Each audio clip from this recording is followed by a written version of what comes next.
Deus planejou 2 nascimentos para cada pessoa.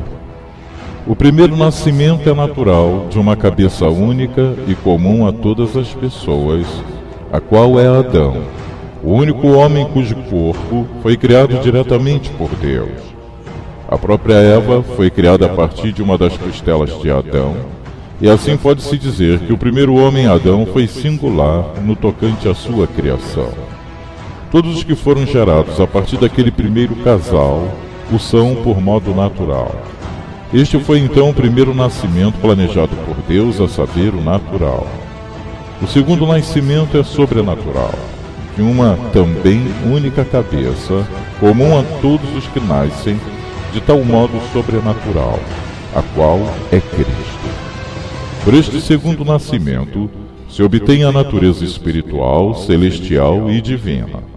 Todo aquele que não tiver nascido uma segunda vez em Cristo não terá, portanto, a vida espiritual, celestial e divina, e não terá o seu corpo ressuscitado com a glória dos corpos celestiais depois da morte, ou então transformado, quando Cristo vier arrebatar para o céu aqueles que tiveram este segundo novo nascimento. Por isso, nosso Senhor disse que a carne para nada aproveita, porque o que é nascido da carne é carne, ou seja, os que nasceram apenas de Adão, nasceram com uma vida apenas natural e terrena. Quem dá a vida do céu neste segundo novo nascimento é o Espírito Santo. Daí nosso Senhor ter dito em sequência no Novo Testamento que é o Espírito quem vivifica. A Bíblia afirma que em Adão todos morrem, ou seja, todos permanecem separados da vida celestial e espiritual de Deus, sem possuí-la em suas naturezas terrenas, por causa do pecado que arruinou tal natureza. Mas se afirma também que são vivificados com a vida divina, celestial e espiritual, todos aqueles que estão em Cristo, por terem nascido uma segunda vez por meio dele, o qual nos transmite neste segundo nascimento espiritual, não por uma transmissão hereditária genética de uma estrutura orgânica natural, como a que recebemos de Adão, mas a sua própria vida celestial, por meio da habitação do Espírito Santo em nós, que forma com o nosso espírito um só espírito. Por isso, nosso Senhor disse a Nicodemos, em relação a toda a humanidade: vos é necessário nascer de novo. Ele disse isto porque sem este segundo nascimento, o homem não cumpre o propósito de Deus na sua criação, porque o homem foi criado para esta vida eterna do céu, e não apenas para esta vida passageira, natural e terrena que temos enquanto neste mundo. Lembremos que Deus é Espírito ao refletirmos sobre este assunto tão crucial e verdadeiro. E esta vida espiritual, que nos conduzirá à ressurreição em glória do nosso corpo, é obtida simplesmente pela graça e mediante a fé.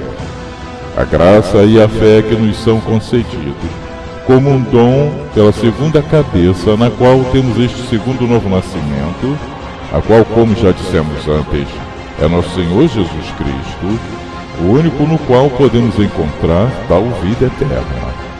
Daí nos dizer o apóstolo João em sua primeira epístola o seguinte: todo aquele que crê que Jesus é o Cristo é nascido de Deus, e todo aquele que ama o que o gerou também ama ao que dele é nascido. 1 João 5:1. O que o apóstolo está dizendo é que pela fé em Cristo se renasce com a vida de Deus, e que todos os que têm este novo nascimento amam aquele que o gerou, a saber, o próprio Deus, e também amam os que nascem de tal modo, ou seja, todos os seus irmãos na fé em Cristo. E nos diz ainda o apóstolo o seguinte em relação à vida eterna, que recebemos por causa da fé em nosso Senhor Jesus Cristo: aquele que crê no Filho de Deus tem em si o testemunho.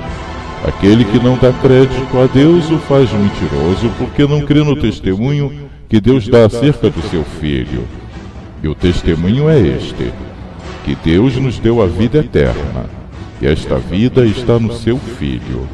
Aquele que tem o Filho tem a vida. Aquele que não tem o Filho de Deus não tem a vida. Estas coisas vos escrevi, a fim de saberdes que tendes a vida eterna, a vós outros que credes em o nome do Filho de Deus. 1 João 5, 10 a 13.